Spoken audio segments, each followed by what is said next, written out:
Hi guys, welcome back to our channel. இன்றைக்கி நீங்கள் பார்க்க போகிறது சாம்பார் தாங்க. இதோ பசங்களுக்கு சாப்பாடு ஆற போடணும், அதனால எடுத்து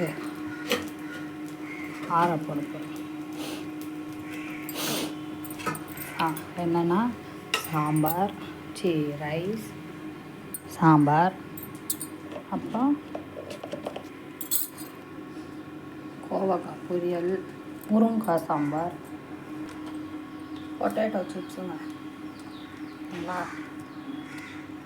டிஃபனுக்கு தோசை,